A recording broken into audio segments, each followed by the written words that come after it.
Hi everyone, Julia Michienzi here for the MBA Recruiting and Admissions team, coming at you from our Toronto office today. Wanted to do another Mythbuster blog, this time about GMAT scores. It's something probably that most of my candidates are the most concerned about, especially now as we're getting kind of close to timing of submitting applications for our fall deadlines. Things aren't going as well as people had hoped, and they're sort of wondering, how do I proceed if I've got a GMAT score that I'm not happy with? So a couple of options that I kind of want to let you guys know about today. The first is when you write your GMAT, make sure to connect with us after. Don't self-select yourself out based on your score. Let us have a discussion first so that we can assess the rest of your profile, your experience, and really determine whether or not we feel your GMAT score is going to be competitive enough to stand up against the other elements of your application and, of course, amongst the other applicants that are in the pool.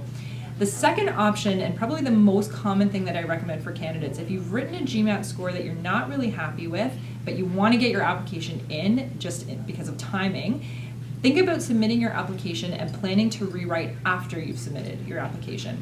This is really common because most of our candidates write the GMAT at least twice. So if that's you, trust me, you're in the norm, you're not the anomaly. It's not uncommon for candidates to drop anywhere between 80 to 100 points from what they've been getting on practice tests to what they've been getting on the real thing. So what I suggest is to submit your application with your current GMAT score. Right on the application, you can tell us the date that you're intending to rewrite the GMAT, even if it's an estimated date, that's okay. Then what we can do is at least move your file forward for a review and potentially an interview. What we'll do is put your file on hold for a decision until your GMAT scores has come in. Your new GMAT score has come in, I should say. We always want to give you the best shot of admission as well as the best chance at scholarship. So that's definitely an option, I think, for most people to consider. Again, talk to your recruiting manager to determine whether or not this may be a path that makes sense for you.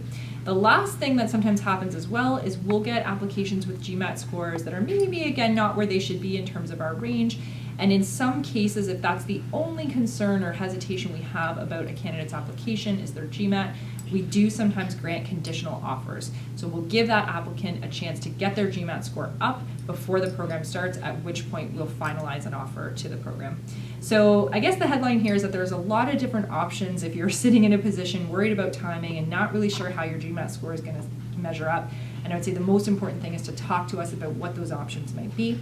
You can reach us, of course, always at mba@ivey.ca. The best thing to do is to contact your relationship manager to get their opinion. If you don't have a relationship manager yet, you can submit a resume on our website. Let us do a bit of an assessment of your profile, and we'll get in touch with you after that. So good luck with the GMAT prep. Good luck with your applications, and we look forward to hearing from you soon.